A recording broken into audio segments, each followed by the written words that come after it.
Welcome back to the channel, everybody. A really quick and a bit of a just informative video today. I had somebody ask me a while ago, how do you jump your car if your battery's in the trunk or it's not under the hood? And ironically enough, I have a car with no battery under the hood. So for those of you watching, you're probably watching this because you're in a situation where you can't find the battery underneath the hood of the car. A lot of the times it will be in the trunk in cars like this, or really any smaller car, and they usually have a post. So let me show you here.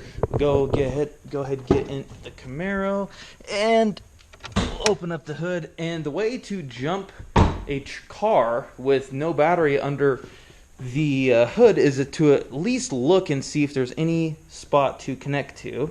I haven't been in here in a while. Oh yeah. So in this case, this car has the fuse box right here, but as you can see, there's no actual battery over here and nothing over here as well. Now, what you will see is this wasn't covered up, but this is a terminal, and it is just the positive terminal. Right here it's labeled. I've seen them where they aren't labeled really well either. They're kind of hidden, but usually there'll be a terminal here. So all you got to do is locate that, find the positive, and in this case for this car, I actually, if you're new to the channel, this is not stock obviously. Usually there's a big air intake right here.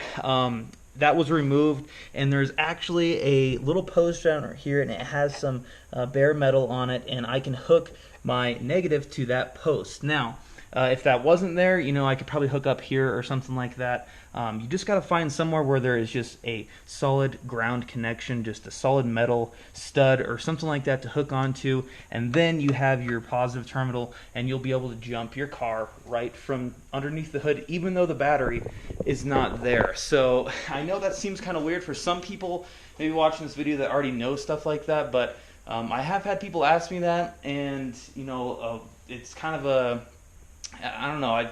I've seen cars that are really small that have batteries under the hood. I've also seen cars that are really large that have the battery in the trunk. So it's just kind of hit and miss. So if you're one of those people, don't feel weird. It is kind of an interesting thing when you're just so used to and accustomed to having a battery underneath the hood, and you go to look and you're like, there's nothing there. So just wanted to help out for anybody that might be needing to jump their vehicle or trickle charge. I trickle charge this same way here. I have a trickle charger over here somewhere. There's one here plugged into the four-wheeler, so I recommend those. But anyways, I plug in the trickle charger here and just do the negative ground right here, and it works just fine. So like I said, a quick video for you guys today. I hope it helps somebody out. If you guys have any questions, feel free to drop a comment below. We'll see you guys next time. Take it easy.